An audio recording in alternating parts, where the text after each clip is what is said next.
News One Express. மயிலாடுதுறையில் புறவழிச்சாலையால் வீடு நிலத்தை இழந்த மக்களுக்கு உரிய இழப்பீடு கேட்டு கோட்டாட்சியர் அலுவலகத்தில் காத்திருப்பு போராட்டத்தை தொடங்கிய விவசாயிகளிடம் கோட்டாட்சியர் பேச்சுவார்த்தை நடைபெற்றது. மயிலாடுதுறை மாவட்டம் மயிலாடுதுறையில் புறவழிச்சாலையால் வீடு நிலத்தை இழந்த மக்களுக்கு உரிய இழப்பீடு வழங்க வலியுறுத்தி கோட்டாட்சியர் அலுவலகம் முன்பு தொடர் காத்திருப்பு போராட்டம் நடத்தப்போவதாக தமிழ்நாடு விவசாயிகள் சங்கம் மற்றும் தமிழ்நாடு அடிமனை பயனாளிகள் குத்தகை விவசாயிகள் பாதுகாப்பு சங்கம் சார்பில் அறிவிக்கப்பட்டிருந்தது. அந்த வகையில் தொடர் காத்திருப்பு போராட்டம் நடத்துவதற்காக நிர்வாகிகள் மற்றும் கிராம மக்கள் கோட்டாட்சியர் அலுவலகத்திற்கு வந்தனர்.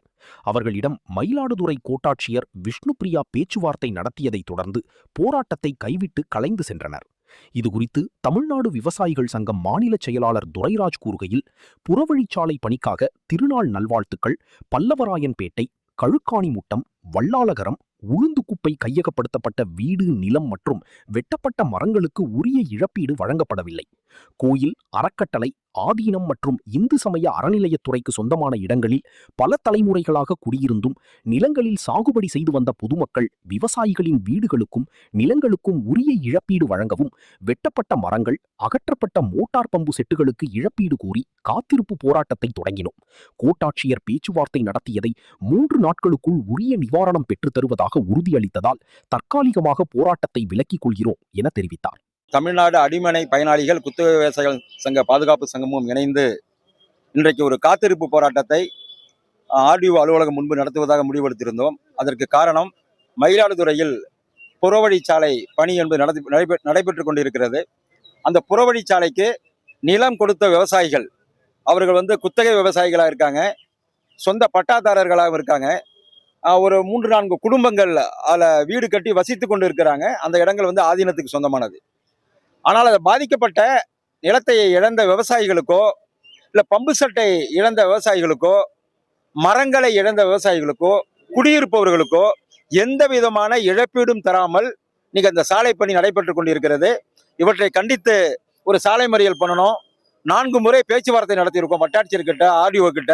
ஆனால் ஆர்டிஓ எவ்வளவோ வலியுறுத்திய பிறகும் இந்து சமய அறநிலையத்துறை சார்பாக இங்கே பேச்சுவார்த்தையில் பங்கேற்ற அதிகாரிகள், நாங்கள் இதுவரைக்கும் தமிழ்நாட்டில் எங்கேயுமே இழப்பீடு கொடுத்ததில்லை, ஆனால் இங்கேயும் கொடுக்க மாட்டோம்னு சொல்றாங்க. ஆனால் 2013 நிலம் கையகப்படுத்துதல் சட்டம், மத்திய அரசின் சட்டம் தெளிவாக சொல்லுகிறது, பாதிக்கப்பட்டவர்கள் அவர்கள் அந்த இடத்தில் நிலத்தை இழந்தவர்கள் ஆடு மாடு மேய்த்தவர்களாக இருந்தாலும், அந்த நிலத்தை வேறு எதற்கு பயன்படுத்தியவர்களாக இருந்தாலும், குத்தகை விவசாயிகளாக இருந்தாலும் அவர்களுக்கு இழப்பீடு தர வேண்டும் என்று அந்த சட்டம் சொல்லுது. ஆனால் தமிழகத்தில் இருக்கக்கூடிய இந்து சமய அறநிலையத்துறை எந்த சட்டத்தையும் நாங்கள் மதிக்க மாட்டோம் என்று அடாவடித்தனமாக செயல்பட்டு கொண்டிருக்கிறார்கள். அந்த நிலத்திற்கான 9 கோடி ரூபாய் இழப்பீட்டை HRNC வாங்கிக்கிட்டாங்க. ஆனால் பாதிக்கப்பட்ட விவசாயிகளுக்கு 1 ரூபாய் கூட தரல. அந்த குடியிருக்கக்கூடிய பெண்களை போய் டெய்லி வீட்டை காலி பண்ணுங்கன்னு சொல்றாங்க. அந்த மேல் கூரைக்கு கூட இதுவரைக்கும் இழப்பீடு வழங்கவில்லை. ஸோ இன்று முதல் இன்னைக்கு தொடர் காத்திருப்பு போராட்டம் அறிவிச்சிருந்தோம். இப்போ ஆர்டிஓ எனக்கு ஒரு 3 நாள் டைம் கொடுங்க, நான் மேல் அதிகாரிகளிடம் பேசிவிட்டு இது எந்த விதத்தில் உதவி செய்ய முடியும் என்று பார்க்கிறேன் என்று சொன்னார்கள்.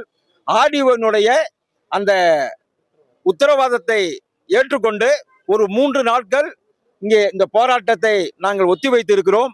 3 நாட்களுக்குள் ஆர்டிஓ எங்களுக்கு ஒரு சாதகமான ஒரு பதிலை சொல்லவில்லை என்று சொன்னால், அது அந்த சொல்லுகின்ற பதில் எங்களுக்கு ஏற்புடையதாக இல்லை என்றால் எங்களுடைய காத்திருப்பு போராட்டம் தொடரும், மீண்டும் துவங்குவோம். இதே இடத்தில் எங்களுடைய கோரிக்கை நிறைவேறுகின்ற வரை எங்களுடைய போராட்டம் தொடரும் என்று இந்த நேரத்தில் தெரிவித்துக் கொள்கிறோம். செய்திகளை உடனுக்குடன் தெரிந்து கொள்ள லைக் பண்ணுங்க, ஷேர் பண்ணுங்க, சப்ஸ்கிரைப் பண்ணுங்க, மறக்காம கமெண்ட் பண்ணுங்க.